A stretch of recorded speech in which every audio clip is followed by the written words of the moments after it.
नमस्कार, exam happy by Jharkhand channel में आपका स्वागत है। तो दोस्तों, जुड़ चुका हूं मैं यहां पर आपके लिए झारखंड शिक्षक पात्रता परीक्षा जेटेट 2024 की तैयारी को लेकर के। तो यदि आप झारखंड में शिक्षक पात्रता परीक्षा 1 से 5 और 6 से 8 विज्ञान की तैयारी करना चाहते हैं तो आपके लिए यह सबसे बेस्ट होगा, क्योंकि इस चैनल पर आपको only for JCERT text book का क्लास 6 to 10 तक का पूरा सब्जेक्ट का chapter wise note, hand written notes बना हुआ है। आप यहाँ से अगर एग्जाम में पढ़ करके जाते हैं तो आप ये समझिए कि आपका लगभग यहाँ से 80% प्रश्न जो है आपको भिड़ने वाला है। तो आपको जैसे ही यह वीडियो मिलता है, आपको मोबाइल नंबर दिया गया है, आप उस नंबर से जरूर संपर्क करके यहाँ से सारे नोट्स पीडीएफ परचेज कर लेंगे और साथ ही साथ क्लासेज भी आपकी ज्वाइन हो जाएगी। तो अच्छे तैयारी के लिए और कम पढ़ करके ज़्यादा अंक उठाने के लिए, प्रश्न कम पढ़े ज़्यादा अंक उठे, इसके लिए आप सभी यहीं से ही जुड़ेंगे। बाजारू किताब देखिए एकदम नहीं पढ़िएगा, क्योंकि वहाँ से एक भी प्रश्न आने जाने वाला नहीं है। सिर्फ जेसीईआरटी टेक्स्ट बुक को पढ़ने के लिए यहाँ से जुड़े। चलिए चलते हैं वीडियो में। देखिए, हम आपके लिए यहाँ पर सामाजिक विज्ञान का प्रैक्टिस सेट 13 लेकर के आए हुए हैं। प्रैक्टिस सेट 13, ठीक है। यह सामाजिक विज्ञान का प्रैक्टिस सेट आप सभी के लिए बहुत ही महत्वपूर्ण है, जो भी झारखंड शिक्षक पात्रता परीक्षा की तैयारी कर रहे हैं।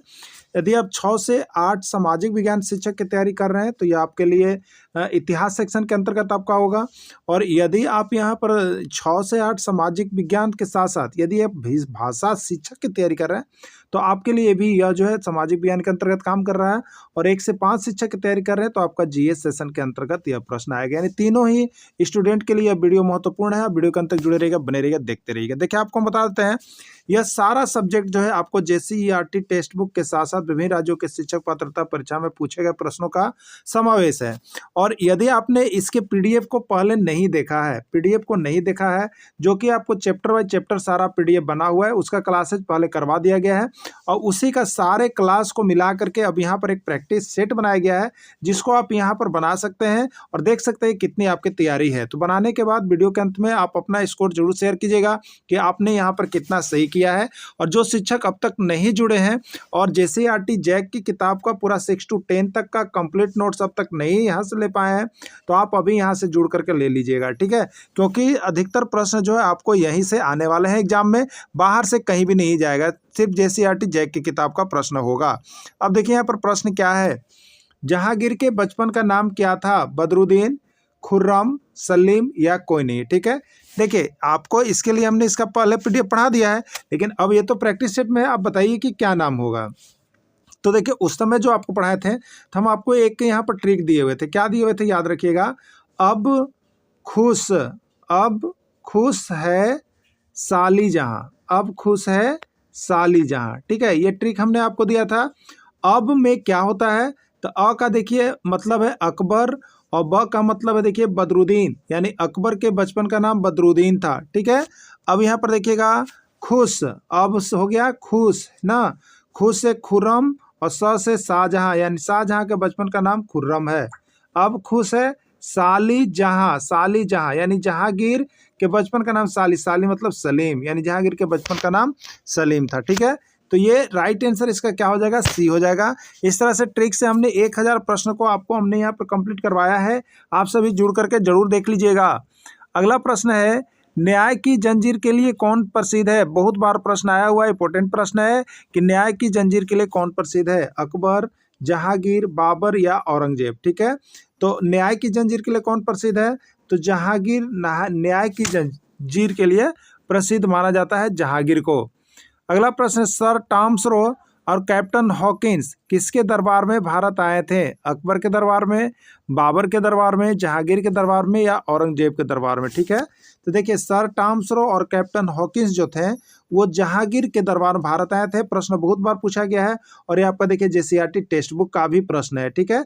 तो जहांगीर के दरबार में भारत आए थे। अगला प्रश्न हो जाएगा, ईरान का नेपोलियन कहा जाता है? ईरान का नेपोलियन किसको कहा जाता है? नादिर शाह को, अहमद शाह को, पद्दम शाह को या कोई नहीं, ठीक है। ईरान का नेपोलियन किसको कहा जाता है आपको बताना है। देखिए, ईरान का नेपोलियन जो है नादिर शाह है। ईरान का नेपोलियन किसको कहा जाता है? नादिर शाह को कहा जाता है। इसका सारा कुछ डीपली लिखना है तो सारा पीडीएफ और नोट्स पढ़ाई हो चुका है, बन चुका है। आप यहाँ से ले लीजिएगा और देख लीजिएगा। अभी आप प्रैक्टिस सेट के अंतर्गत यहाँ पर आंसर सही करते चलिएगा। शाहजहां का बनाया हुआ तख्ते हाउस और कोहिनूर हीरा को लूटकर भारत से ईरान कौन ले गया था? शाहजहां का बनाया हुआ तख्ते हाउस और कोहिनूर हीरा को लूटकर भारत से ईरान कौन ले गया था? नादिर शाह, अहमद शाह, पद्मन शाह या कोई नहीं। ठीक है, देखिए इसका राइट आंसर क्या हो जाएगा? नादिर शाह जो था यहाँ से कोहिनूर हीरा को लूट करके ईरान ले गया था। उरांव जनजाति के द्वारा कौन सी भाषा बोली जाती है? आपको बताना है उरांव जनजाति के द्वारा कौन सी भाषा बोली जाती है? खोरठा, कुड़ुक, नगेसिया या कोई नहीं। तो उरांव जनजाति के द्वारा बोली जाने वाली भाषा को हम लोग खोरठा कहते हैं। राइट आंसर खोरठा होगा। झारखंड का पहला उपन्यास माना जाता है। झारखंड का पहला उपन्यास किसको माना जाता है? नगवंशिया, राजपूती शान, नागेश्वर धाम या कोई नहीं। ठीक है, तो झारखंड का पहला उपन्यास जो है यहाँ पर राजपूती शान है। कौन सा है? राजपूती शान झारखंड का पहला उपन्यास है। देखिए यहाँ पर कहा जाता है कि 1906 ईस्वी में प्रकाशित राजपूती शान रामचीज सिंह बल्लभ का उपन्यास है, जिसे झारखंड का पहला उपन्यास माना जाता है। झारखंड का पहला नाटक के नाम से जाना जाता है? सूर्य का घोड़ा, ग्रह का चमत्कार, ग्रह का फेर या कोई नहीं। झारखंड का पहला नाटक के नाम से किसको जाना जाता है? राइट आंसर हो जाएगा ग्रह का फेर। ठीक है, झारखंड का पहला नाटक कौन है? ग्रह का फेर है।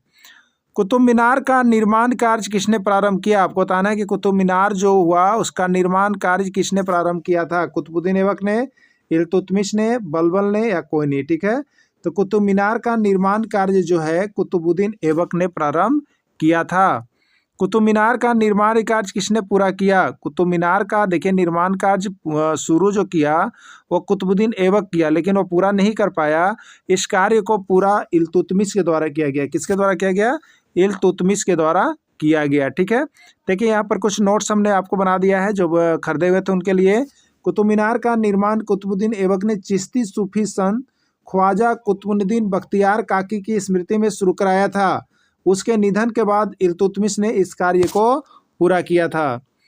कुव्वतुल इस्लाम मस्जिद का निर्माण किसके द्वारा कराया गया? बलबन, इल्तुतमिश, कुतुबुद्दीन ऐबक, कोई नहीं। ठीक है, कुव्वत उल इस्लाम मस्जिद प्रश्न आया हुआ है, जेटेट 2013 और 2016 में पूछा भी गया है। ठीक है, तो कुव्वत उल इस्लाम मस्जिद का निर्माण जो किया गया है वो कुतुबुद्दीन ऐबक के द्वारा किया गया है। कुव्वत उल इस्लाम यानी कुतुबुद्दीन ऐबक के द्वारा करवाया गया है। ठीक है, चौसा का युद्ध जिसको कनौज या बिलगुराम का युद्ध कहते हैं किसके बीच हुआ था?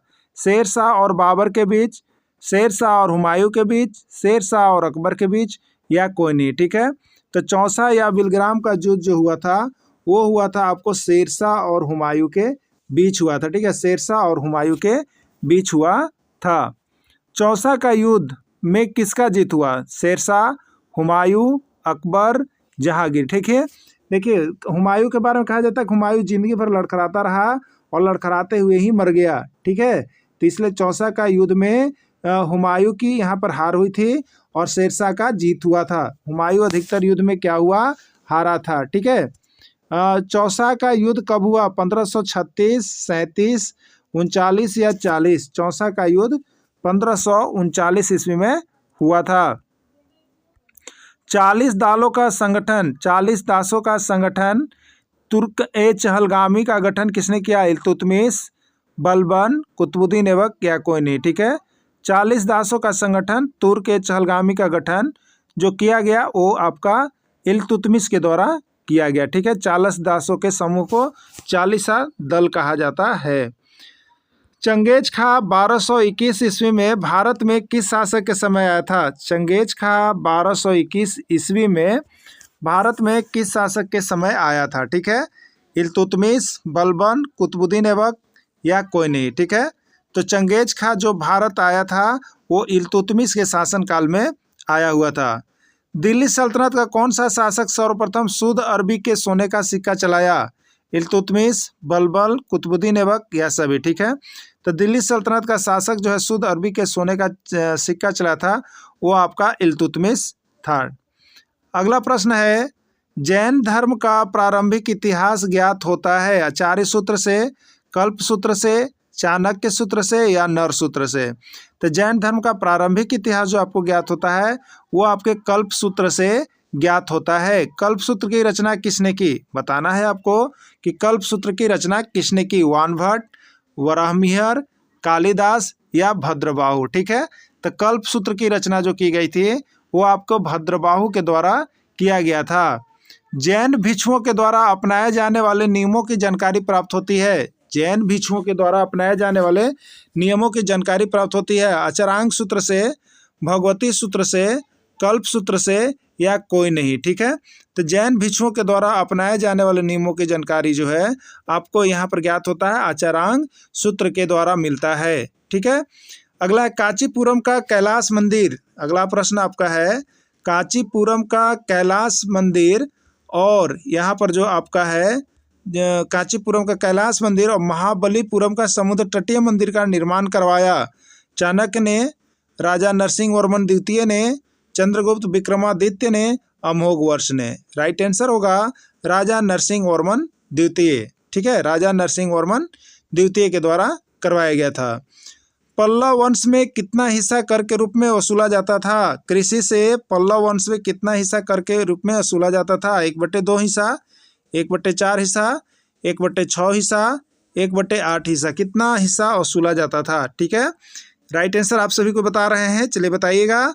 और देखिए यहाँ पर आपका ये प्रैक्टिस सेट करवाया जा रहा है, इसलिए आपको यहाँ पर सिर्फ प्रश्न उत्तर ज़्यादा फास्ट में फास्ट ट्रैक लिए आपको करवाई जा रहा है कि आपके एग्जाम की कितनी तैयारी है। तो प्रैक्टिस सेट यहाँ पर लगभग सामाजिक विज्ञान के 20 से 25 प्रैक्टिस सेट आपको करवा दिए जा रहे हैं, जिसमें आपको पूरा समावेश हो जाएगा क्रैश कोर्स के जैसा, और आप यहाँ से पूरा देख करके बना सकते हैं कि कितना आपको सही होता है। और लगभग प्रश्न यहीं से आपको टैली भी करेंगे एग्जाम में। ठीक है, तब पल्लव वंश में कर के रूप में कृषि से जो वसूला जाने वाला भाग था वो आपका 1/6 भाग था। ठीक है, 1/6 भाग आपका वसूला जाता था। इटखोरी कौन सा तीर्थ स्थल है? जैन धर्म, हिंदू धर्म, बौद्ध धर्म या सभी का? तो देखिए इटखोरी जो है यहाँ पर जैन धर्म, हिंदू धर्म, बौद्ध धर्म यानी सभी का संगम स्थल है। इटखोरी में जैन का भी है, हिंदू का भी है, बौद्ध का भी, यानी सभी तीनों का संगम स्थल इटखोरी को माना जाता है। इटखोरी तीर्थ स्थल किस जिले में स्थित है? गिरिडीह में, चतरा में, धनबाद, जामताड़ा। इटखोरी किस जिले में स्थित है? इटखोरी जो है आपको चतरा जिले में स्थित है। ठीक है, इस तरह से आप डेली यहाँ पर 30 प्रश्न आप यहाँ पर डेली जुड़ करके कर सकते हैं। तो आप सभी अवश्य जुड़िए, डेली जुड़िए, और यहाँ पर लगभग 30 से 32 प्रश्नों को आपको डेली प्रैक्टिस सेट में करवाया जा रहा है। आप सभी जुड़ करके तैयारी करते रहिएगा। धन्यवाद।